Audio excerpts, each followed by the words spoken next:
Hola, buenas tardes a todos. Les damos la bienvenida a esta emocionante sesión impartida por Giovanni Ersate, ingeniero de software con más de 11 años de experiencia en la industria. Giovanni nos compartirá su conocimiento sobre estrategias de migración en la nube AWS. Si tienen alguna duda, pueden compartírnosla durante la sesión y sin problema las podremos responder. Bienvenido, Giovanni.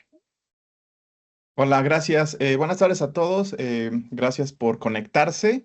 Vamos a tratar de la información que compartamos, pues sea de valor, sea que les pueda servir para, pues bueno, si ya saben un poco sobre la nube, si la están adoptando, si son técnicos, si no son tan técnicos, no pasa nada. En tema de las preguntas, pues en cualquier momento me pueden interrumpir. Tenemos hay un tiempo para justo pues esta presentación. Básicamente lo que vamos a hablar es sobre las estrategias de migración en específico de Amazon Web Services, ¿no? ¿Qué quiere decir esto? Pues, cómo podemos empezar o cómo una empresa puede empezar a adoptar la nube para poder tanto migrar aplicaciones como obviamente modernizarlas, ¿no? La nube es un apalancador, pues que nos va a permitir ir más rápido, ¿no? Y poder lograr objetivos. Recordemos que al final nosotros como desarrolladores de software, al final las aplicaciones que estamos construyendo van a servir para que un servicio o producto esté funcionando, ¿no? Si hablamos, por ejemplo, de una aplicación financiera que usamos diariamente para mover dinero, consultar nuestro saldo y demás operaciones, o una aplicación de trading o una aplicación en donde compremos algo en el día a día, pues al final es un producto basado en una aplicación que está dando un servicio, ¿no? Y nosotros como desarrolladores, pues básicamente construimos este servicio para que miles de personas lo usen. Ese servicio al final va a tener una aplicación que resuelve toda esa lógica de negocio, ¿no? Toda esa persistencia de información. Y justo ahí es donde entra la nube, donde poder desplegar toda esa capa de APIs, frontends, aplicaciones web, microservicios, bases de datos, productos que van a soportar esa experiencia y ese producto que estamos ofreciendo a los clientes finales, ¿no? Al final, por ejemplo, aquí en IDESE nos dedicamos a construir soluciones para diferentes empresas basadas en software, donde este software es desplegado en la nube, ¿no? Entonces, de ahí viene la idea de poder movernos a la nube. El tener aplicaciones, en estas aplicaciones están ofreciendo un servicio o producto que miles de personas están usando en el día a día. Ahora, muchas empresas en México y obviamente en otros países, y me voy a centrar mucho pues en México, pues, estamos acá para poder tener escenarios más pues reales, ¿no? De la vida real y cosas que suceden en nuestro país y que nosotros las podamos encontrar una semejanza o un ejemplo de cómo es, ¿no? Entonces, por ejemplo, muchas empresas en México, bancos, aseguradoras, Afore, casas de bolsa, cámara de compensación, e-commerce, de las marcas que nosotros ya conocemos, pues eligen, tienen diferentes estrategias en donde deciden moverse a la nube, pero a veces, si no lo hacemos bien, podemos caer en problemas grandes financieros, en ciertas problemáticas de seguridad y obviamente no tener todo un gobierno y toda una visibilidad de qué estamos poniendo en la nube. Ya lo había comentado a mi compañera, tengo ya años de experiencia en ese tema de la nube y he visto diferentes escenarios de cómo empresas empiezan a usar la nube y si no hay una directriz, no hay un gobierno, no hay una estrategia, simplemente empezamos a aprender infraestructura en la nube. La nube la empezamos a ver como solamente son servidores y después hay un descontrol en facturación, un descontrol en seguridad, un descontrol en observabilidad y si hacemos un conteo de lo que está en la nube ya no es posible, ¿no? Y es cuando ya se complica la situación. La nube no es el problema, la nube es muy segura, la nube cumple con el compliance mexicano, diferentes tipos de regulaciones las cumple. El problema es cómo lo hacemos. Entonces, algunos motivadores o cuáles son las motivaciones en que las empresas en México usan la nube pública en específico Amazon Web Services, Google Cloud, Azure, pues uno de los primeritos es reducir costos operativos, ¿no? El tema de tener infraestructura en on-premises, tanto la compra, el tema del tiempo en que llega, el tema en rackearla, instalarla, la electricidad, todo lo que necesita un data center y obviamente gente que va a estar en un esquema 24/7 operando esta infraestructura y obviamente aplicaciones, eso pues tiene un costo y es un costo muy alto. Hablamos de millones de dólares en la compra y adquisición de infraestructura on-premises y obviamente en pagar nómina de pues, personas que van a estar, ¿no? No significa también, y aquí quiero hacer un paréntesis,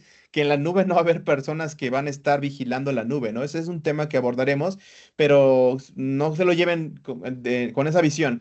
Lo único que estoy diciendo es que hay una inversión grande, ¿no? Entonces, la nube se puede utilizar para reducir costos operativos, también la elasticidad y la escalabilidad. ¿Qué quiere decir esto? A veces, por ejemplo, pasa mucho en bancos que quieren hacer una innovación nueva. O, por ejemplo, todo esto que se quiere meter al mundo fintech, quieren crear un nuevo producto para ofrecerlo al mercado mexicano. ¿Y qué pasa, no? Tienen que armar un super presupuesto de personas para desarrollarlo en diferentes roles, frontend, backend, móviles, deployment y demás. Y tienen que comprar unos millones de infraestructura para desplegar ese pequeño demo que quieren hacer.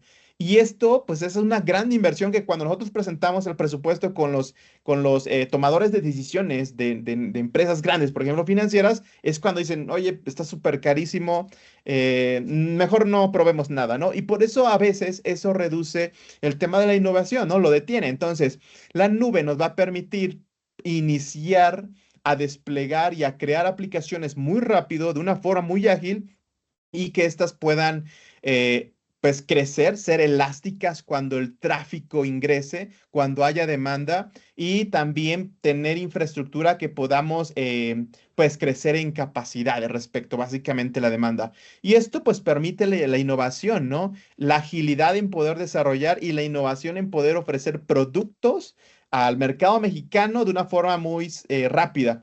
Estos unicornios, estas empresas fintech que ahorita están aquí en México, la mayoría de ellas están desplegadas en nubes públicas, ¿no? O tienen una combinación de infraestructura en on-premises más nube pública, ¿no? Que les va a permitir tener todo el core financiero de ciertas transacciones en on-premises. Y cuando digo on-premises me refiero en tus premisas, o sea, en los data centers aquí en el territorio mexicano. Y pues ya la parte frontal, la parte de experiencia, la parte de toda la capa de APIs y frontend y aplicaciones móviles está desplegada en la nube, lo cual por eso les ha permitido poder crear productos de una manera muy rápida.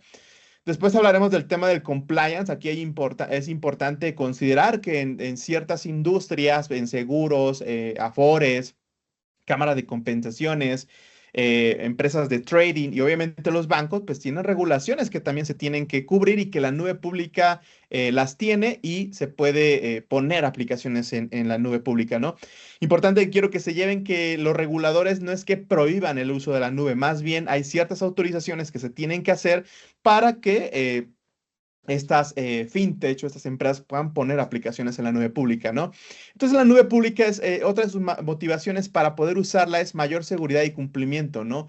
A veces poder cumplir con un PCI compliance o con una autorización regulatoria por algún regulador es muy complejo pasarla teniendo infraestructura en on-premises. En la nube, a través de sus controles de seguridad, encripción en tránsito y en reposo, asimismo los diferentes compliance que propiamente y certificaciones que ya tiene la nube, es más fácil acelerar estas autorizaciones, ¿no? Entonces, también otro de estas motivaciones es típica infraestructura que ya la tenemos súper obsoleta, sin soporte, y productos sin licenciamiento y que muchas empresas no pueden tener operativamente esto, ¿no? Por temas de compliance, por auditorías y obviamente por seguridad, esto no debería estar así. Entonces, otra forma, ¿no? Oye, ya está por vencer la infraestructura de la capa middleware, de estas bases de datos, de esta aplicación web. Ahí es una forma también de pensar, oye, vámonos a la nube, ¿no? Que obviamente vamos a hablar de cómo usar esa nube. No solamente es abre tu cuenta, pone una tarjeta, prende servidores. No va así, ¿no? Y más cuando estamos trabajando en empresas grandes, bancos y demás, no funciona así, ¿no? Chance por una startup No sé si aquí haya personas de startup, puede funcionar así y que también tendríamos que cuidar el cómo empezamos a desplegar aplicaciones en la nube, ¿no? Entonces, el tener infraestructura próxima a vencer es un buen momento para pensar en el tema de la nube, ¿no? Y también del licenciamiento de productos, ¿no? ¿Cuánto estamos pagando de ciertas licencias, de bases de datos, de buses de eventos, de productos, de servidores de aplicaciones que, pues, en la nube con, con nuevos servicios, Cloud Native, pues no tendría que estar pagando eso más que solamente el cómputo que aprovisionamos, ¿no? Y obviamente el tema de volver, muchas empresas ya están viendo como propiamente sus data centers y obviamente las empresas tipo startup, su data center principal es la nube, ¿no? Y obviamente tiene esquema de multiregión y de alta disponibilidad que les permite iniciar en la nube. Entonces, esas son algunas de las motivaciones de por qué se empieza a usar la nube, ¿no? Y bueno, esto seguramente ya lo conocen y los que no, no pasa nada. Son las 7 Rs de migración, ¿no? Que básicamente es como las empresas o diferentes entes empiezan a adoptar la nube. Que vamos a ver una serie de prácticas que tenemos que hacer, pero típico que pasa así. Y aquí les voy a ir dando unas recomendaciones. El típico escenario que cuando las empresas empiezan a ver el tema de uso de nube es, oye, vamos a migrar esta aplicación. Aquí va sin estrategia, ¿va? No, no, chance sabemos cuánto nos va a costar, no tenemos claro el esquema de seguridad, el esquema de observabilidad, quién va a operar esto en el sentido monitoreo, operación 24/7 y demás, y no se tiene claro, ¿no? Entonces, varios aspectos en seguridad, operación, compliance y chance esta facturación no se tiene visualizado. Entonces, la gente simplemente piensa en, vamos, es esta aplicación que quiero migrar. Y de hecho yo le diría, no pensemos en infraestructura, no pensemos en 80 servidores, 100 servidores, 200 servidores, porque no es así. Más bien, perdón, más bien es por aplicación, oye, esta aplicación de RH, esta aplicación de back office, esta aplicación de trading, este core, esta parte de un core financiero, no estoy hablando de un core financiero en específico, sino esta serie de aplicaciones, el tomadores de decisiones van a empezar a seleccionarlas y simplemente decir, vamos a llevarla a la nube tal cual está, ¿no?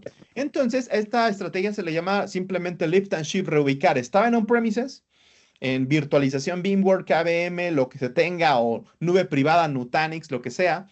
De ahí se va a la nube tal cual está. De hecho, hay algunas herramientas que permiten tal cual copiar la imagen, perdón, del sistema operativo, ya sea Windows, Linux, Red Hat, lo que sea, y hacer una copia y llevarla a la nube y desplegarla tal cual está. No tenemos que modificar nada, ninguna dependencia de la aplicación. Es el mismo sistema operativo, es ahí está el sistema operativo, dependencias, configuraciones, más aplicación está viviendo ahí. Entonces no tenemos que hacer nada, simplemente hacer este copy y pegarlo, ¿no? De ahí viene, ese es el esquema más sencillo y es muy fácil de implementar. De ahí viene rehospedar, que sí es empezar a hacer unas modificaciones a la aplicación en el sentido, oye, en la nube hay un servicio, por ejemplo, de base de datos que te permite tener un Oracle o un SQL Server sin que tú tengas que aprovisionarlo, ¿no? Entonces, simplemente mueve la aplicación, allá ya hay servicios de base de datos, ya se tiene virtualización, típicas máquinas virtuales, en este caso AWS EC2, ponemos la aplicación allá. Pero sí hay un esquema de tener que desplegar la infraestructura, instalar las sistemas, bueno, sistema operativo ya viene, dependencias, si se necesita Java, si necesita algún SDK o alguna dependencia, básicamente hablo del runtime y de ahí montar la aplicación, configurar todo y echarla a andar. Y usando algunos servicios, por ejemplo, EC2 o RDS de AWS, ¿no? Ese esquema lleva un poco más de esfuerzo. De ahí viene el tema de replatform, ¿no? Que es replataforma. ¿Qué quiere decir? Es, oye, vamos a migrar esta aplicación, pero vamos a ver en el mercado qué plataformas hacen lo mismo, ¿no? O qué plataforma ya existe en la nube que nos puede ayudar a hacer lo mismo. Entonces hace una investigación y se opta por simplemente migrar datos, migrar ciertos procesos, pero ya usando plataformas existentes, ¿no?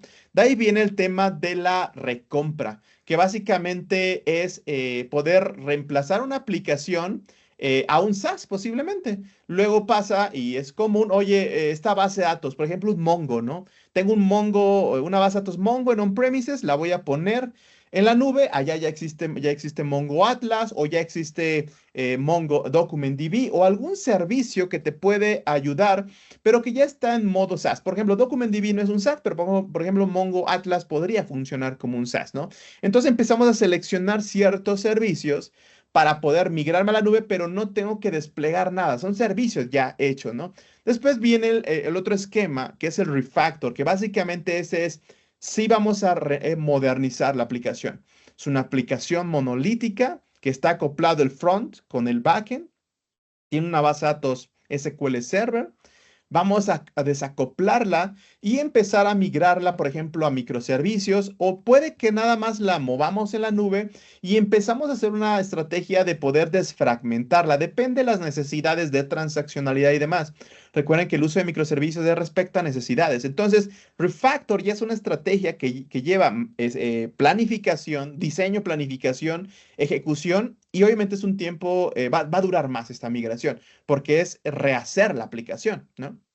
Y los últimos es retener, o sea, dejarlo y retirar, ya no migrarlo, ¿no? Normalmente son los esquemas más conocidos, pero bueno, aquí justo en cuestión de las mejores prácticas que IDS recomienda para poder movernos a la nube, el primer paso es hacer discovery. Si tú eres un tomador de decisión, si tú eres un arquitecto de soluciones o también un desarrollador de software, lo primero que que se tiene que entender es un discovery, ¿no? Vamos a hacer análisis de qué aplicaciones, sus dependencias, el costo, el compliance que necesitamos cubrir y los riesgos que vamos a tener de todo este inventario de aplicaciones. Me ha tocado estar en inventarios muy grandes de aplicaciones en donde, a ver, vamos a migrar todas estas 200 aplicaciones, pero esas aplicaciones tienen dependencias, hay compliance, unas son más complejas, otras no tanto, otras tienen mucha transaccionalidad, otros tienen temas de que la data no puede estar fuera del país,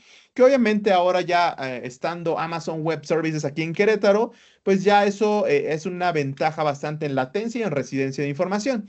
Entonces tenemos que hacer este discovery, este análisis, y después ya viene la planeación. ¿Cuáles son las aplicaciones prioritarias a mover a la nube, sus dependencias, el presupuesto que tenemos y el compliance a cubrir?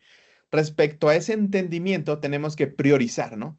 ¿Qué compliance tenemos que cubrir y qué nos alcanza para poder empezar a migrar y a colocar en la nube, ¿no? De ahí viene la fase de ejecución, que básicamente es ya ejercer un presupuesto. Si se dan cuenta, yo desde ahora estoy hablando de un presupuesto, no estoy pensando en abre una cuenta de AWS, pone una tarjeta y empieza a prender servidores, porque no es así, sino más bien es bajo estos pasos de discovery, planeación y luego la ejecución, pero basada en un presupuesto, basado en que tenemos un esquema de seguridad definido y aterrizado, también un esquema de redes para poder poner todas las VPCs y conectividad que vamos a tener con la nube y que todo el deployment en la nube ya nazca automatizado. Pasa mucho y también me pasó en mi experiencia que cuando arrancamos a migrar o modernizar aplicaciones en la nube, todo lo hacemos a mano. ¿Qué quiere decir esto? Accediendo a la consola, desplegando balanceadores, VPCs, máquinas virtuales, base de datos, buckets, todo a mano. ¿Qué quiere decir a mano? Con clics en la consola. Y eso no quiere decir que está mal, sino es un grado de maduración. Ahora, muchas empresas tienen todo automatizado. La infraestructura nace como infraestructura as a code, que básicamente es programar todos los componentes de una arquitectura, ¿no? Desde la capa de perimetral, la capa de balanceo, la capa web, la capa aplicativa, la capa de base de datos y ciertos componentes más de conectividad o ruteo, pero todo basado en infraestructura como servicio.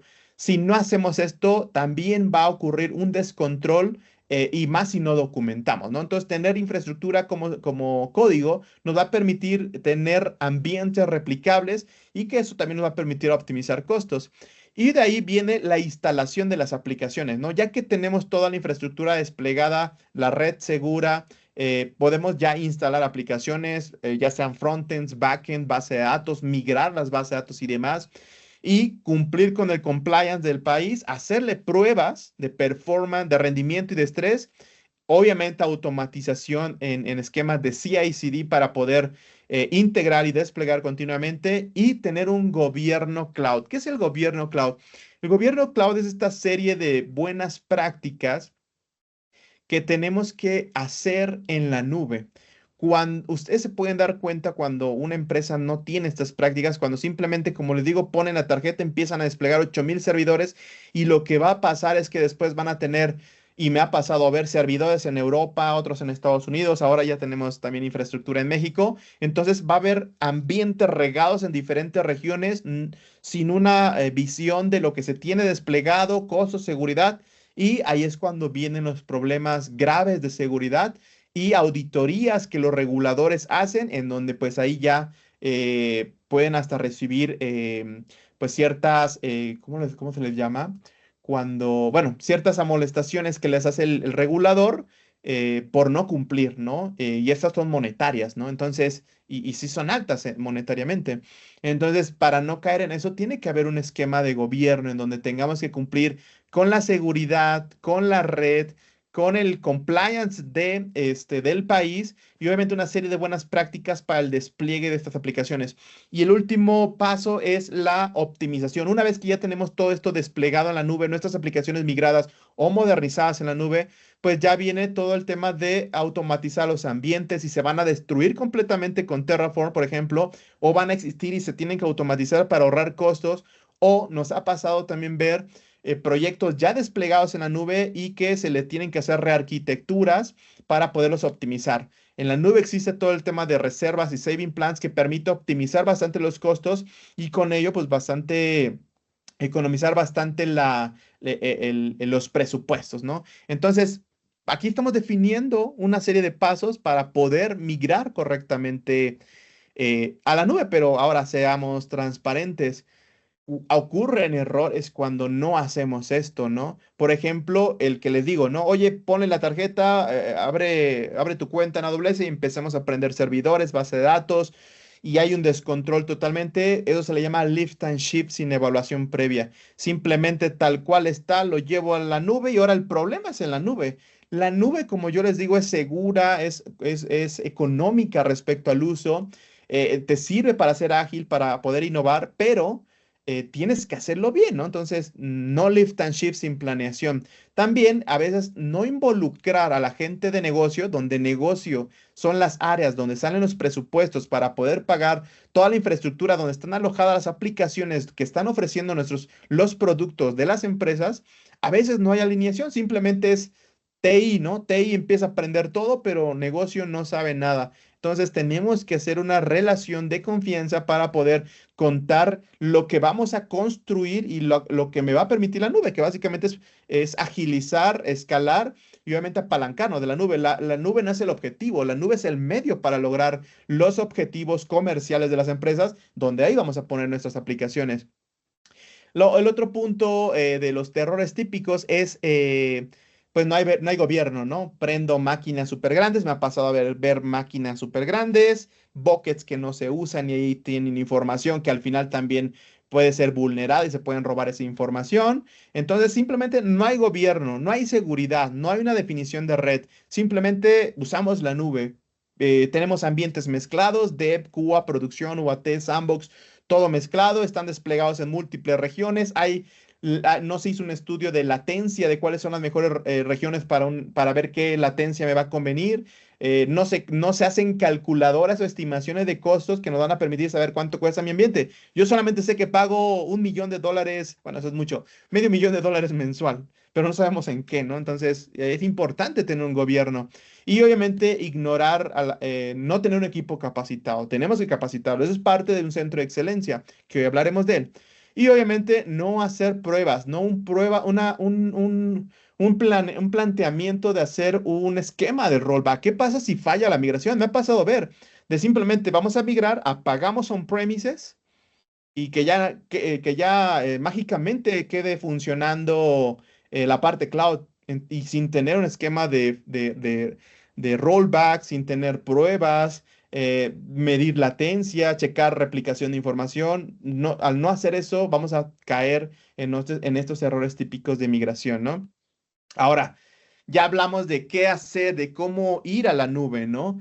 Pero ¿qué podemos mover a la nube? Esa es una pregunta que siempre es importante entender. y que quiero que no se lleven que la nube es servidores. Me molesta cuando la gente piensa que la nube son servidores. La nube no son servidores. La nube es un conjunto de servicios que te permite crear aplicaciones. Y al final es lo que yo inicié esta conversación o esta plática. Nosotros creamos aplicaciones para ofrecer productos y servicios de las empresas, ¿no? Estas aplicaciones necesitan dónde ser desplegadas a nivel frontend, backend, base de datos y demás. Entonces, entender que la nube no solamente son servidores, la nube es un conjunto de servicios para construir aplicaciones, ¿no? Entonces, ¿qué podemos mover a la nube? Pues aplicaciones tradicionales monolíticas, aplicaciones que tenga el frontend y el backend acoplado en Java, en .NET, en PHP, en Node.js, no importa. Si son monolíticos, eso se puede poner en la nube, aunque esté acoplado el frontend o el backend o no esté acoplado, esté desacoplado el frontend y el backend esté desacoplado con una capa de APIs o algo por el estilo y una base de datos, aunque esté desacoplado o acoplado, eso se puede mover a la nube. También típicos servicios REST, servicios SOAP. Se habla mucho de REST, pero pareciera que los servicios SOAP no existen. Siguen existiendo y seguirían existiendo durante mucho tiempo porque hay empresas que todavía siguen migrando o modernizando sus aplicaciones. Entonces, también podemos desplegar servicios SOAP en la nube y servicios REST. También bases de datos, buses de eventos, plataformas como OpenShift, Rancher, TIBCO, Hadoop, las que conozcan en el mercado, te pueden poner en la nube. Aquí hago un paréntesis importante, ver algunos productos que queremos poner en la nube tienen ciertos temas de licencia diferentes en la nube que el on-premises. Eso sí tiene que revisar.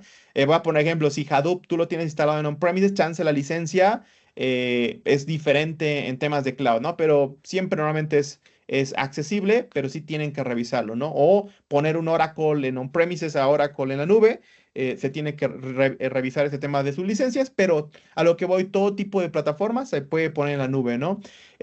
Ciertas appliances como Power BI, Tableau Server, otros, se puede poner en la nube. Y obviamente casos de uso, ¿no? Puedo ahí poner respaldos de base de datos, archivos, videos, imágenes.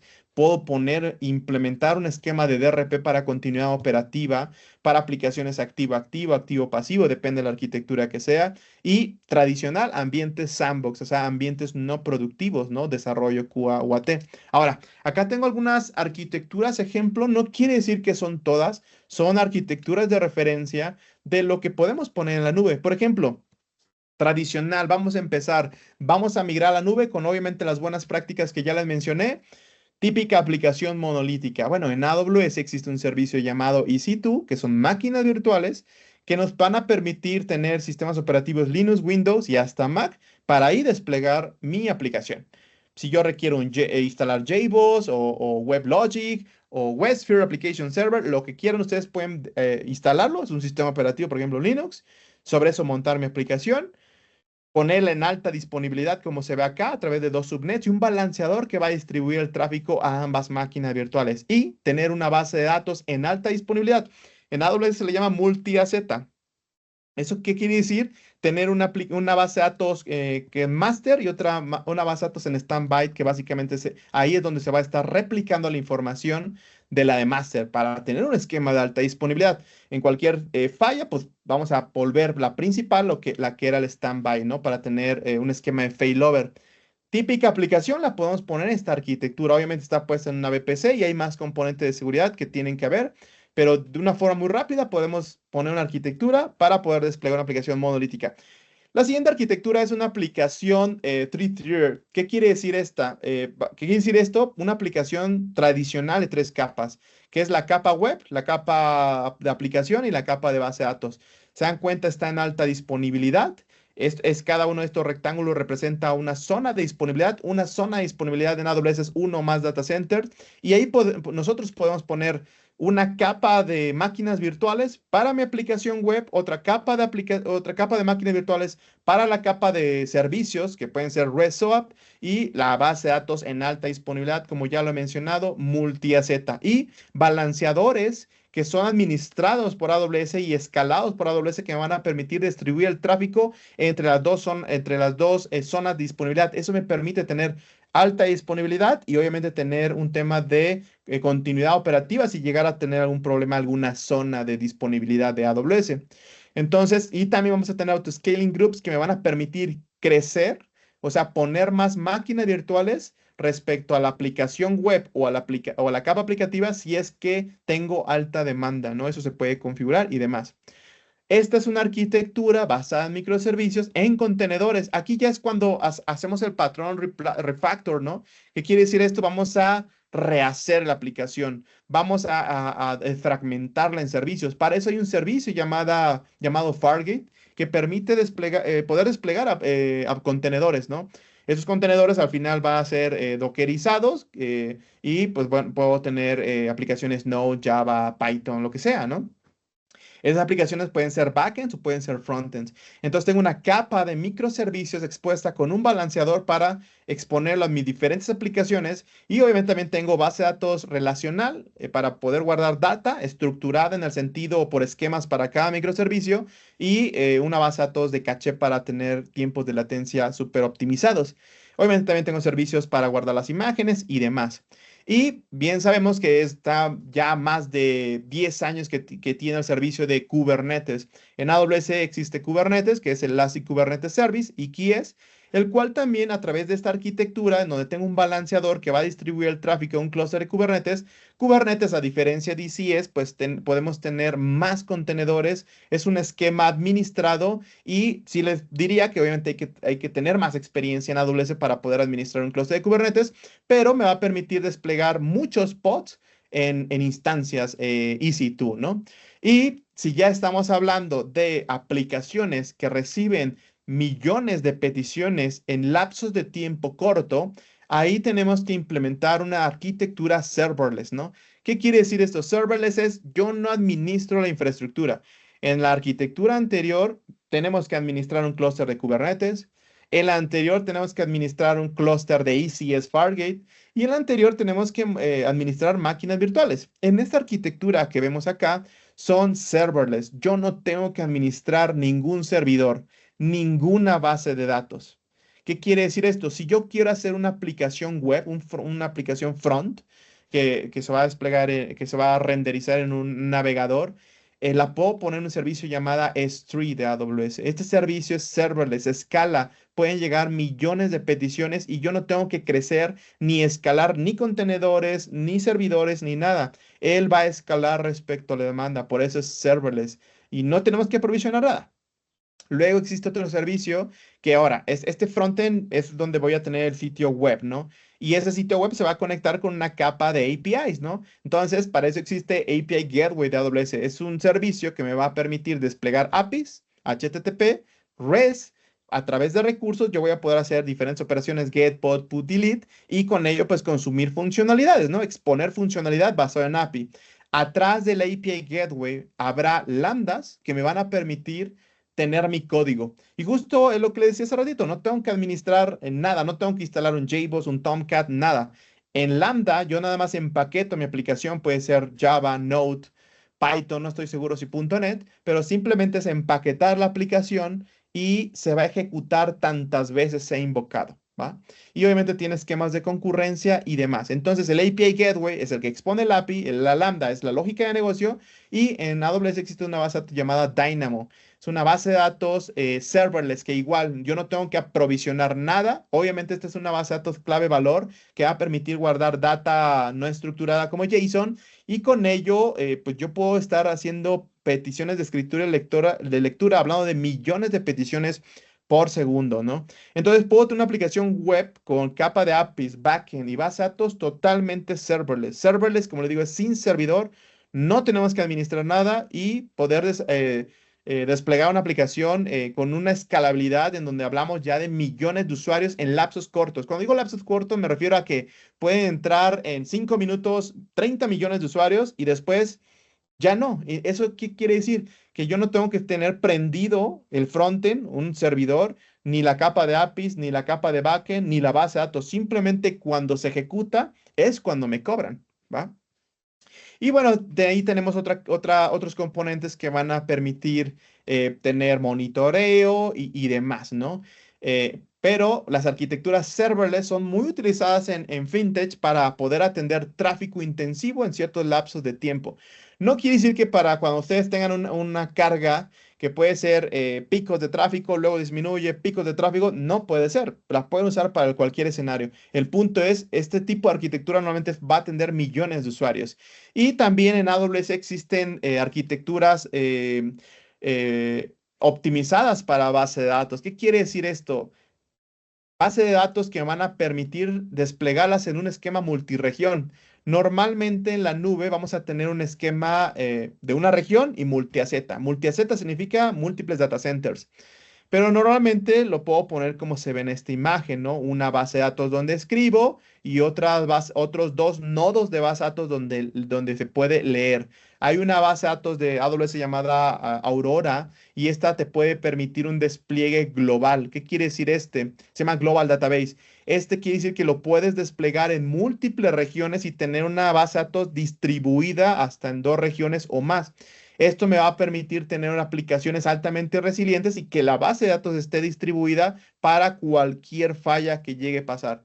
Es- Aunque vivamos en la nube, tenemos que tener pues cierto control de la continuidad operativa. Entonces, este tipo de base de datos me va a permitir tener una base de datos en diferentes regiones y que una aplicación esté funcionando en un esquema multiregión.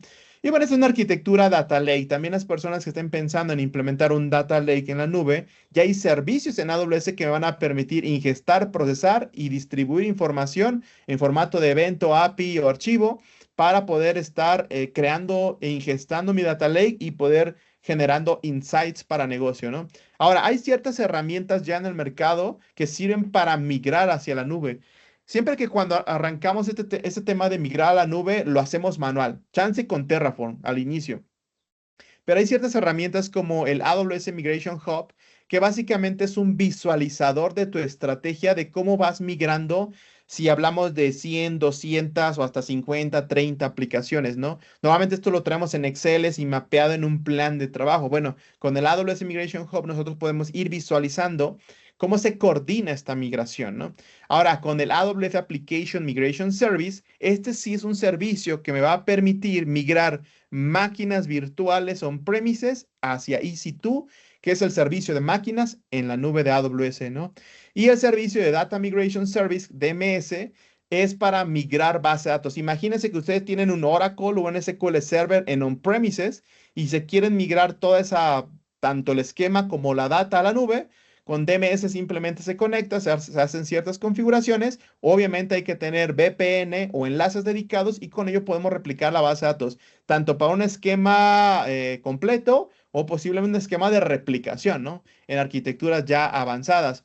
Ahora, ya lo había mencionado, para migrar la base de datos en la nube de AWS hay un servicio llamado RDS, donde nosotros podemos poner Postgres, MySQL, SQL Server, Oracle. Es un servicio administrado. Yo no tengo que poner máquinas virtuales, sobre eso instalar el producto y de ahí estar actualizando el sistema operativo, parchando el sistema operativo, haciéndole actualizaciones. No. RDS simplemente seleccionas qué engine requieres. Quiero un Postgres, quiero un MySQL, quiero un Oracle, lo que tú quieras en cuestión de engine. Y es un servicio administrado. Tú nada más tienes un DNS de conexión, puerto, usuario y contraseña, con la data encriptada, obviamente, y ya usas una base de datos. Ya lo había mencionado, Amazon Aurora es el servicio optimizado de Postgres puesto en Aurora de AWS que les va a permitir tener base de datos de alto rendimiento y multiregión. Y luego viene DMS, ya lo he mencionado, DMS es el servicio que les permite migrar bases de datos de un origen a un destino. De hecho, también algunas transformaciones podría ser de un engine Oracle a un SQL Server, de un SQL Server a un Oracle. Obviamente bajo las limitaciones de ciertas cosas que no se pueden hacer al 100%, ¿no? Pero de origen a origen del mismo tipo de engine, el DMS sirve para migrarlos. Ahora, en temas de seguridad, desde el día uno, como les digo, no solamente es tener una cuenta, poner la tarjeta y empezar a poner miles de servidores, no. Tenemos que tener seguridad. Y eso es todos los controles de encripción de información, certificados y esquemas seguros para poder publicar aplicaciones web, aplicaciones backend, base de datos.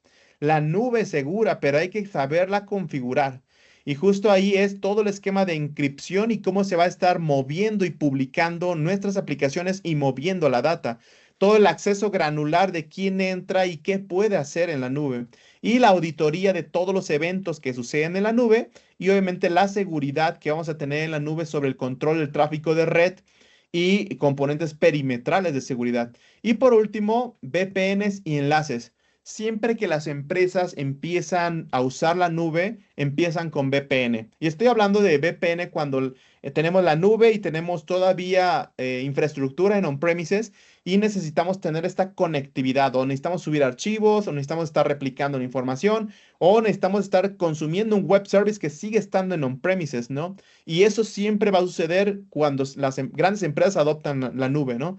Para eso entonces hay que montar VPN redundantes que va a permitir la conectividad y obviamente enlaces. Y en tema de cumplimiento, deben de saber ustedes que todos los bancos, casas de bolsa, cámara de compensación y más instituciones están reguladas por la CNBV y otros reguladores.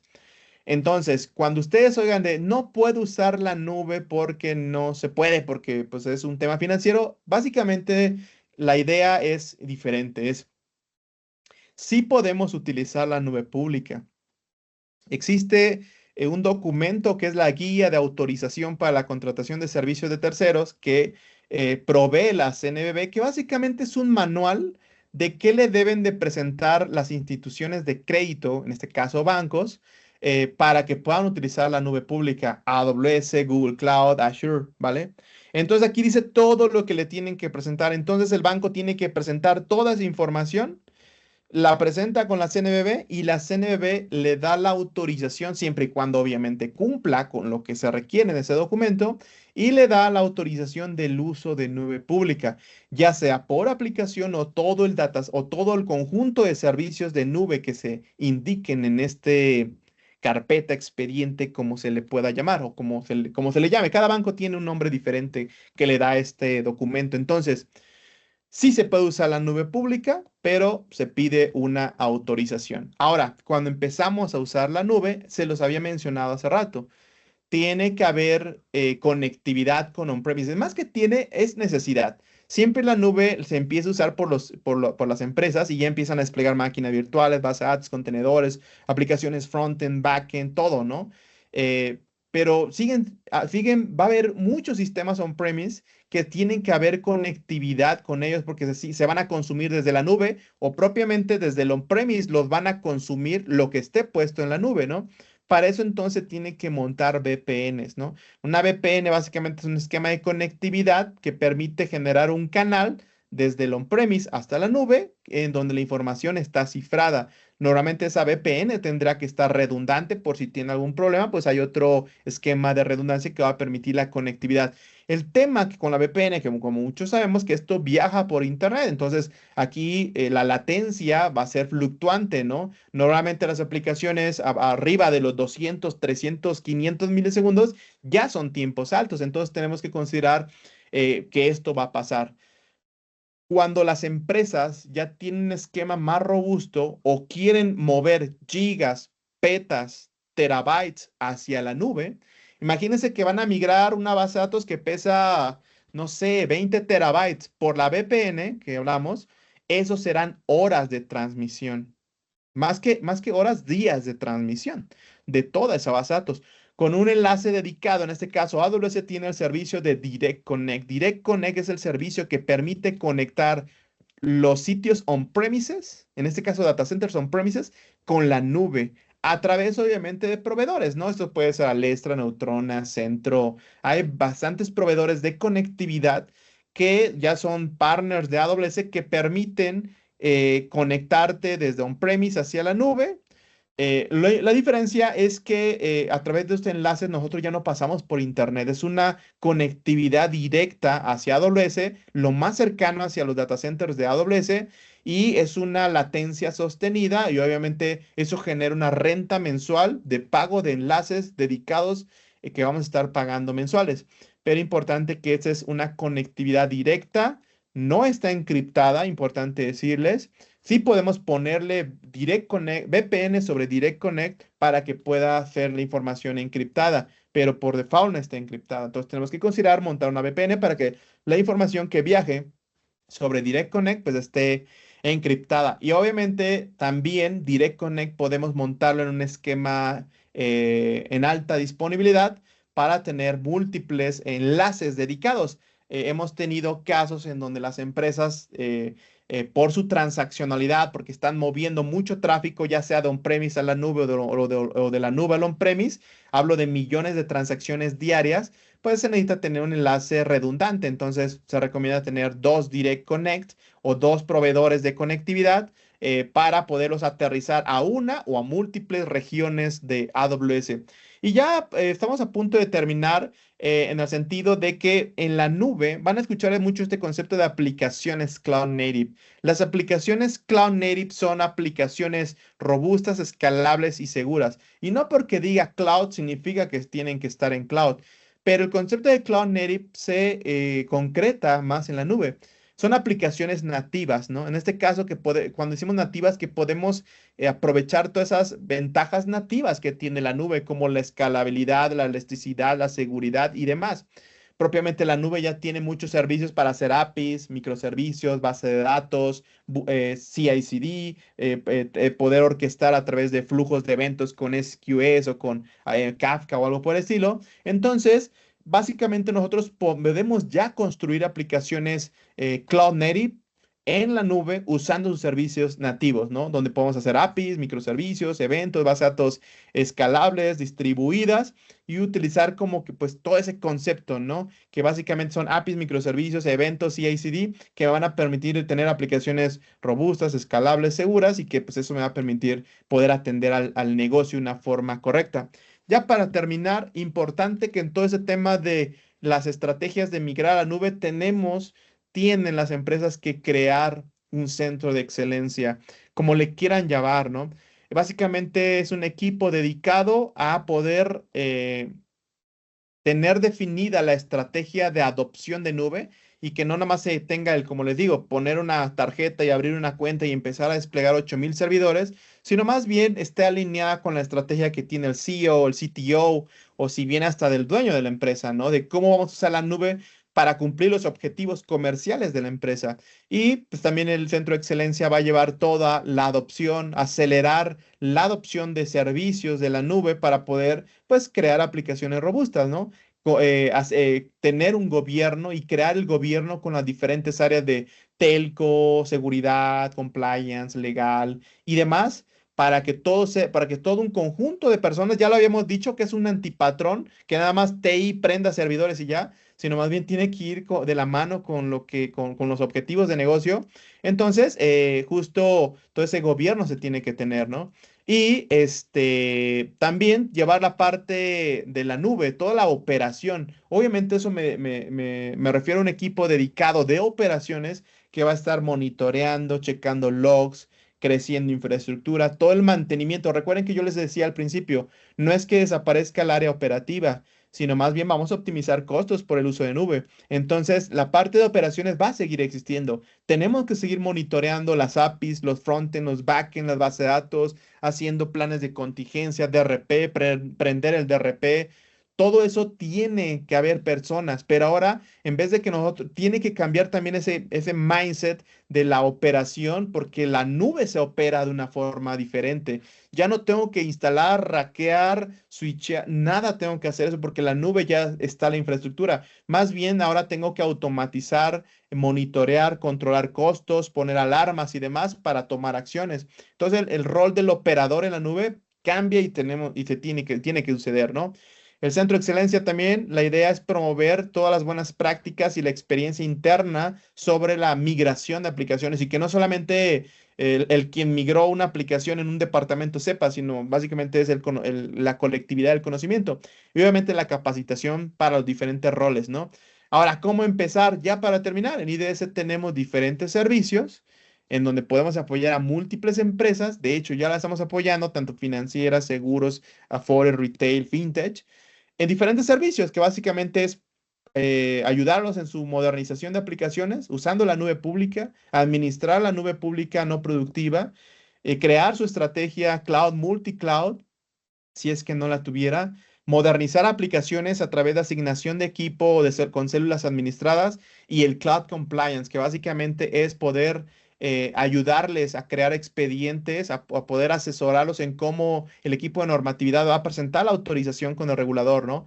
Entonces, para esto nosotros no promovemos alguna nube en específico, trabajamos con AWS, Azure y Google Cloud y tenemos equipo certificado para poder lograrlo. Entonces, no sé si hasta acá alguien tenga alguna pregunta, comentario sobre algún punto de lo que vimos en la presentación. Sí, Giovanni, tenemos una pregunta en el chat y una manita levantada. La pregunta en el chat es de Santiago Mariscal, que Ujú. nos dice lo siguiente.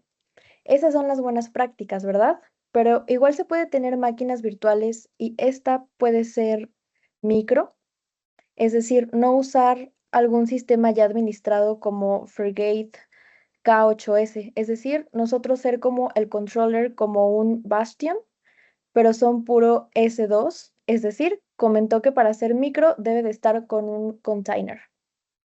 Ya, a ver si entendí bien la pregunta. Sí, el tema de usar contenedores en máquinas virtuales es que no hay un gestor de orquestación, ¿no? Podemos utilizar contenedores, pueden ponerle Docker, Podman a las máquinas virtuales, pero no hay un gestor de qué pasaría si ese contenedor se detiene, tiene que haber algo que lo reinicie, estar monitoreándolo, la conectividad de red, los volúmenes y demás.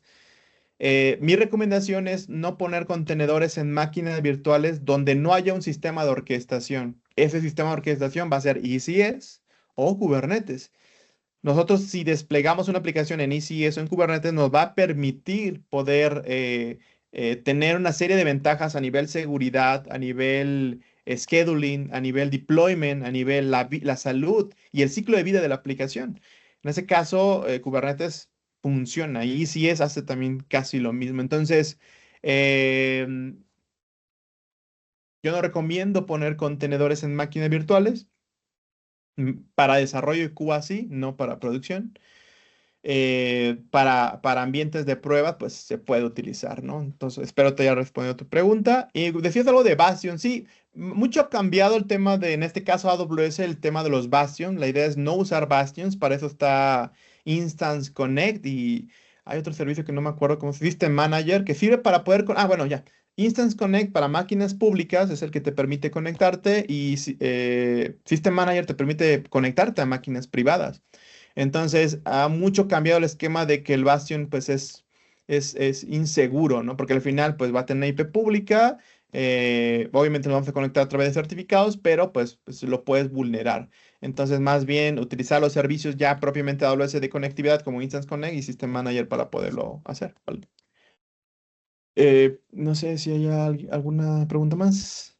Sí, muchas gracias. Tenemos dos manitas levantadas. Si quieren, doy inicio a cómo me salen en pantalla. Primero Claro. tengo la de Joel. No sé si aún tengas una Ah, pregunta. sí, sí, ¿qué tal? Buenas tardes. Bueno, Ahí comentabas hace rato sobre el tema de serverless respecto al tema de pues, la cantidad de peticiones, ¿no? sí. Ahí nada más la pregunta es sobre la recomendación o más bien, ¿qué opinas sobre la parte de utilizar ahora sí que la orquestación por medio de Kubernetes, pero con lo que es el autopilot? Esa sería mi primera pregunta.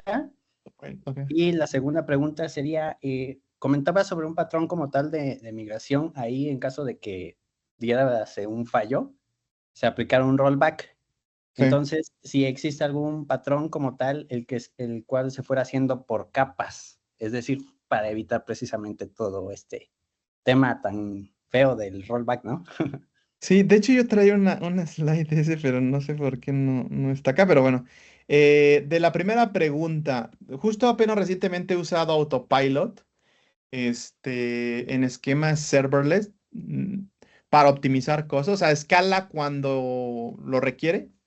Ya no tienes que tú tener un esquema como de autoescalado, en automático añade un nodo y en ese nodo pone pods, pero todavía está como un esquema, no funciona tan bien, ¿no? Entonces yo lo que le diría es, depende del tipo de aplicación. Si es una aplicación que vamos a tener millones de peticiones, y hablo así de 20 millones de peticiones diarias, yo no usaría IKEAs, ¿no? Kubernetes. Usaría, por ejemplo, Lambda, ¿no? Que me va a permitir crecer o soportar la transaccionalidad en ciertos puntos del tiempo, ¿no? em, y optimizar los costos, porque al final en un esquema de Kubernetes, los nodos siempre van a estar prendidos, por lo cual siempre nos van a estar cobrando. Entonces, más bien, Lambda nos va a cobrar en el momento que se aprovisionen o que ese tráfico llegue. Kubernetes yo lo veo con algo como que es algo que siempre va a estar transaccionando y siempre va a estar prendido. Claro que puedo tener picos de tráfico y claro que va a poder crecer con el HPA, pero si voy a tener arriba de los 50 millones de transacciones o 20 millones de transacciones para arriba diario, Lambda, ¿no? Si no voy a tener ese tráfico, podemos tener Kubernetes. Y Kubernetes es más que ya el tema de la escalabilidad, también voy a poder crecer, pero es una escalabilidad como que ya, eh, como que sé hasta qué punto puede llegar, ¿no? Y con eso aprovisionar un clúster que me va a permitir eh, tener esa escalabilidad. No estoy seguro Hay otro servicio, dame un segundo. Sí. Hay un servicio de... Sí, no, de hecho no me sale, no me acuerdo el nombre. Si quieren, se va a publicar seguramente este video, pero y ya no me acuerdo cómo se llama el servicio. Es de reciente lanzamiento, pero no es Autopilot. Autopilot me suena de la otra nube, ¿sabes? De Google Cloud. Entonces, Sí, de hecho es de GCP. ajá, Yo ajá. supongo, digo, porque relativamente, pues, AWS, GCP y Azure, pues es como que la calca, pero pues, se llaman de distinta forma, ¿no?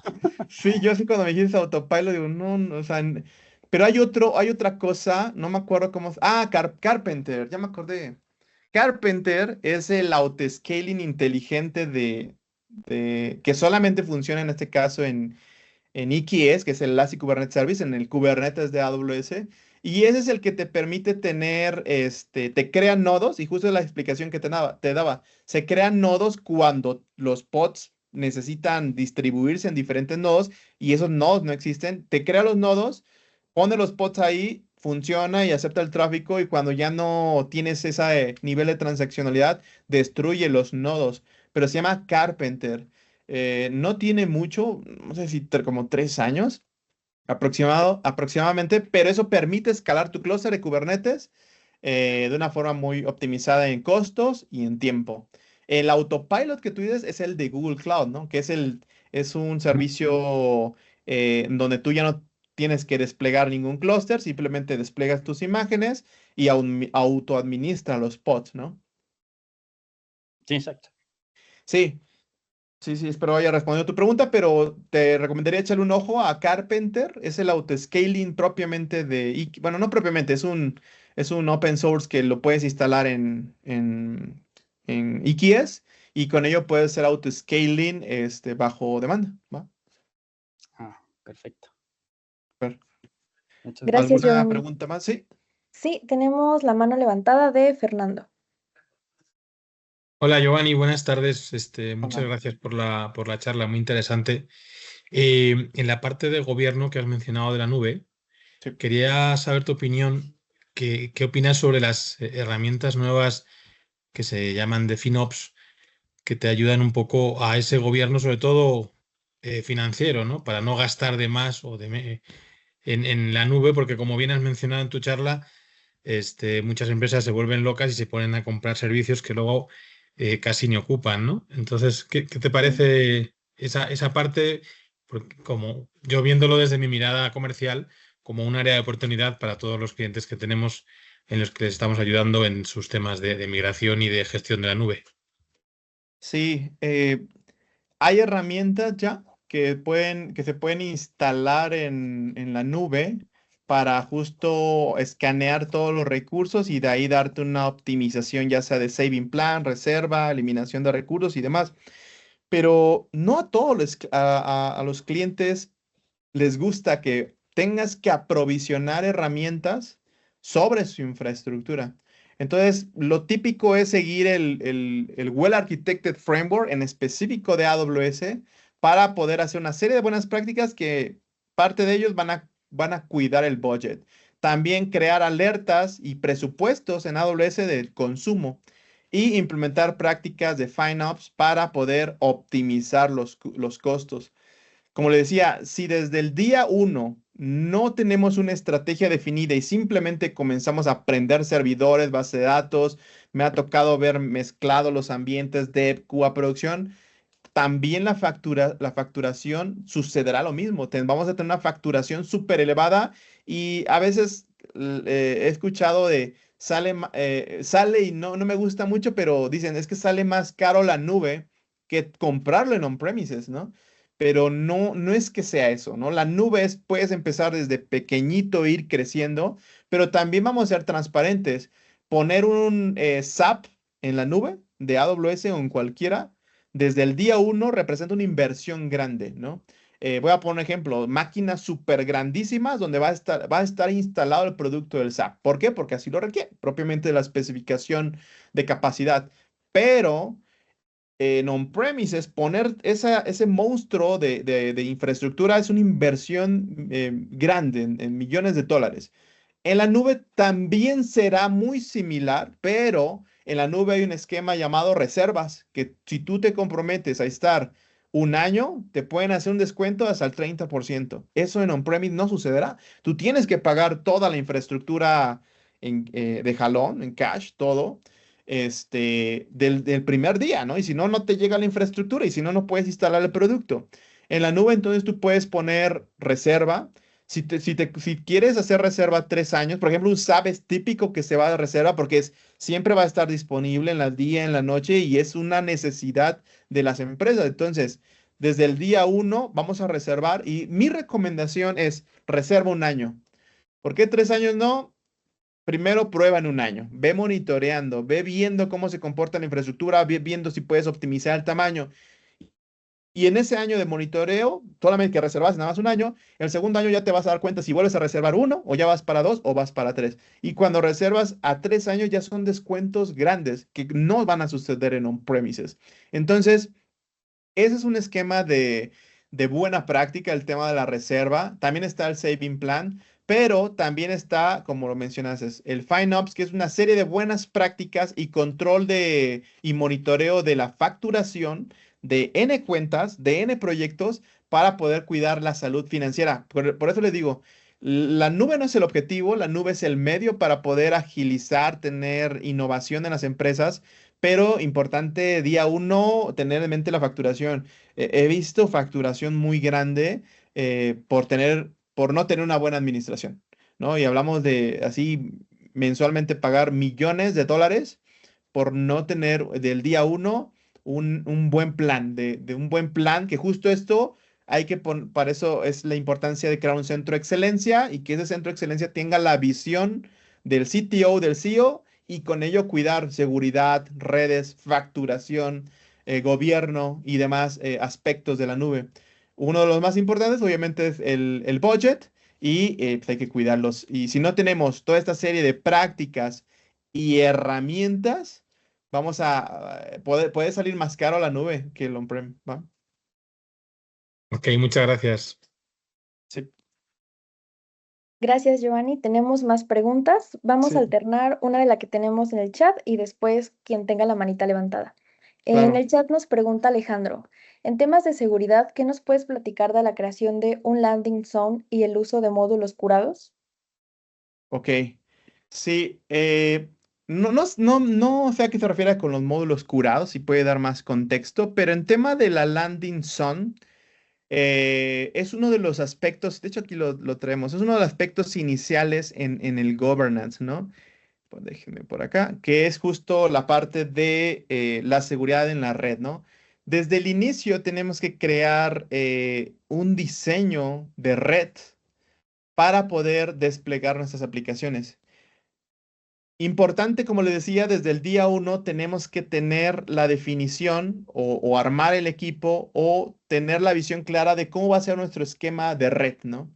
En el sentido de que si en esas VPCs de diferentes cuentas de AWS van a ser desde una cuenta principal o de dónde voy a gestionar todo ese direccionamiento. Muchas empresas no tienen un direccionamiento propio, usan el direccionamiento abierto de clases de red de AWS que puedes poner, ¿no? La recomendación, si eres una empresa financiera o una empresa grande, tienes que platicarlo con tu equipo de telecomunicaciones para que ellos puedan determinar un segmento que pueda usar en la nube pública. Y una vez que ya tienes ese segmento, ¿cómo vas a crear tus diferentes VPCs? En el sentido de la segmentación.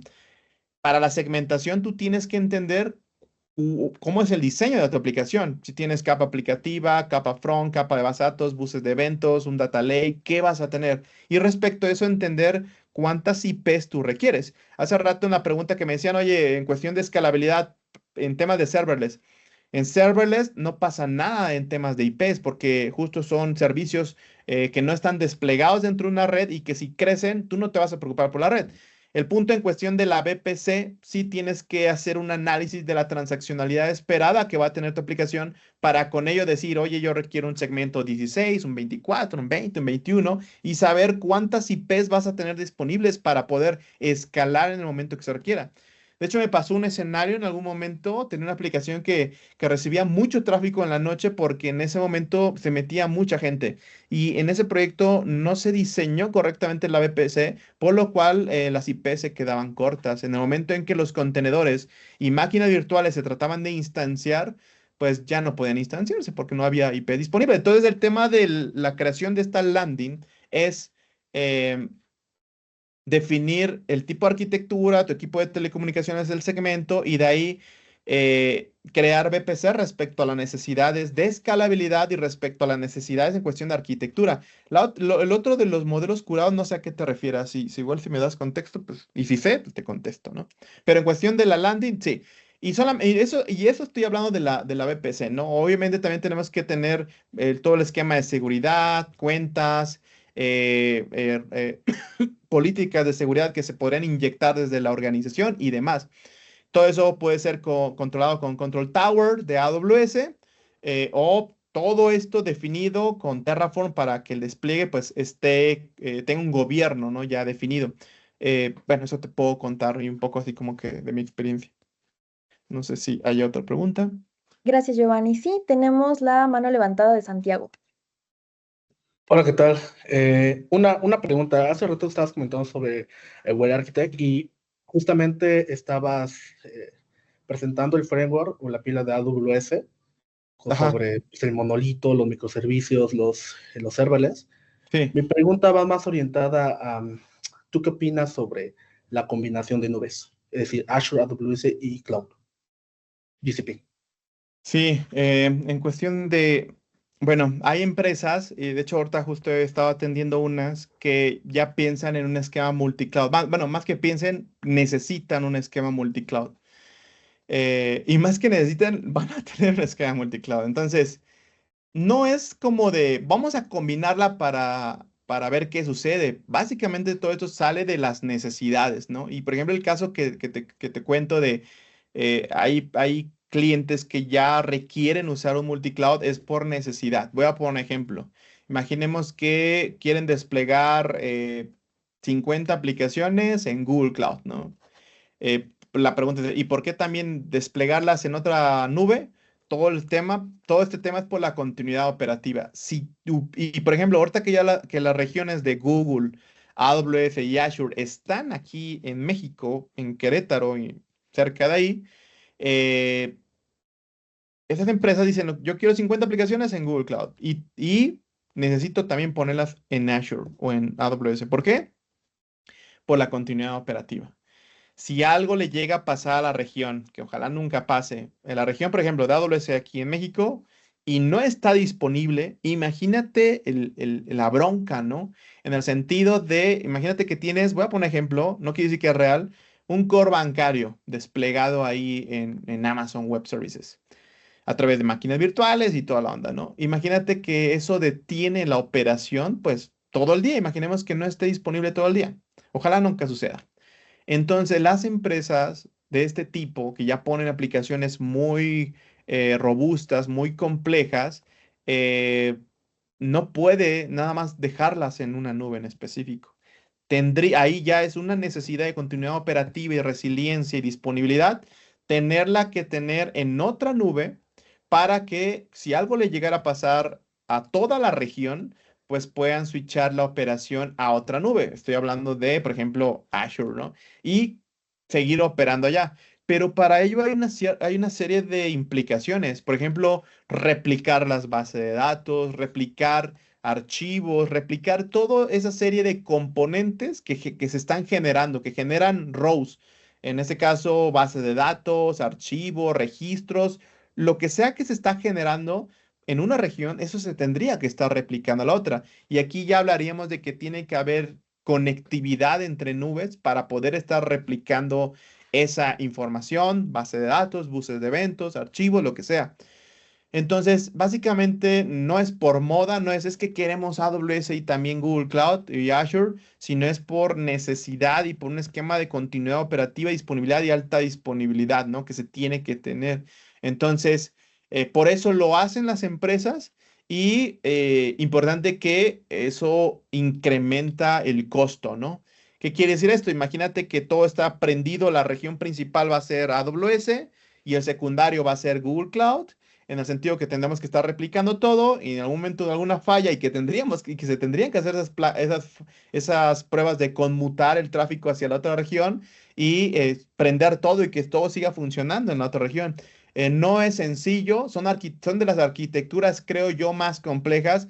Yo pienso que desplegar aplicaciones en la nube de cualquier tipo no es difícil, pero y las arquitecturas tampoco serán difíciles porque la nube ya está construida, ya son una serie de bloques que podemos ir armando para poder crear nuestra aplicación, pero ya tener una arquitectura multicloud implica muchas cosas, desde que las autorizaciones, la replicación de información, que esa información no viaje por internet, sino esté encriptada, canales, enlaces dedicados, contratos con ambas nubes, SLAs de cada servicio, y eso hace que sean costos diferentes, pero también va a permitir que las empresas, cualquier problema que tengan con algún proveedor de cloud, se puedan switchar.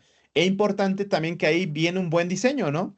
Que no tenemos que casarnos con servicios de la nube, en el sentido que, oye, toda mi arquitectura es serverless y usa S3, Lambda, API Gateway y DynamoDB.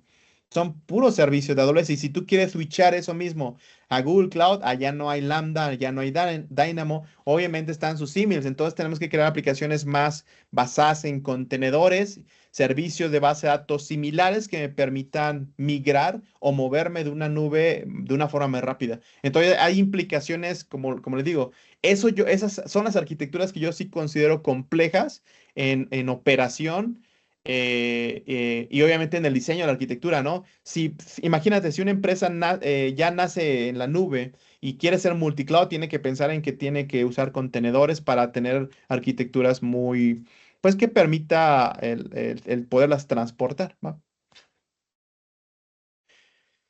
No sé si con eso responda, pero sí importante que pocas empresas tienen un multicloud. Recientemente lo están implementando, pero son creo las arquitecturas de las buenas que podemos aprender y más la curva de saberle mover a ambas o hasta tres, ¿no? Gracias. Sí, Gracias, Giovanni. sí. Tenemos un comentario en el chat de Manuel Velázquez. Ujú. Muchas gracias por tu presentación, pero agregaría que antes de pensar en la nube, la empresa tendría que tener un control más estricto on-premise para tener un control adecuado en la migración y sobre todo en el coste de la nube. Totalmente de acuerdo, sí. Importante que antes y si eso se queda grabado y alguien ve el video de esta grabación, importante que la nube te va a permitir ser más ágil, optimizar costos, ir más rápido, pero tienes que planearlo. Si nada más es el típico que he visto miles de veces de pon la tarjeta, prende la cuenta y se hace un descontrol muy feo. Entonces sí, importante primeramente hacer la planeación, reunir a estos diferentes áreas para poder realmente hacer una estrategia cloud. He visto muchas empresas que no es una estrategia cloud, simplemente estoy utilizando la nube para hostear aplicaciones, pero no hay una alianza entre negocios, sistemas, telco, seguridad, ciberseguridad, legal, o sea, raro que está así. No digo que no lo hay, entonces sí tiene que haber un buen establecimiento de un gobierno inicial de la estrategia Y les aseguro que si lo tienen, será un éxito esa estrategia y podrán ir muy rápido, podrán construir productos de software muy rápido, que al final esto es para exponer productos y servicios para los clientes, ¿no? O sea, quiero que se lleven esa, ¿no? Y también quiero que se lleven, las nubes no son servidores y base de datos, las nubes, los servicios que van a permitir construir aplicaciones para poder ofrecer productos y servicios para los clientes finales, ¿vale? Entonces, listo, pues muchas gracias. No sé, Meli, si vas a comentar algo. Nos pueden encontrar como IDS Oficial o IDS Comercial. Pueden compartir su CV a los correos contacto@ids.com.mx y reclutamiento@ids.com.mx. También por ahí hacemos publicaciones de nuestras vacantes en la plataforma de LinkedIn en IDS Comercial o a través del equipo de atracción de talento. ¿De acuerdo? Muchas gracias. Gracias. Hasta luego. Gracias a todos. Gracias. Cuídense. Gracias. Excelente Hasta sesión, luego. muchísimas gracias.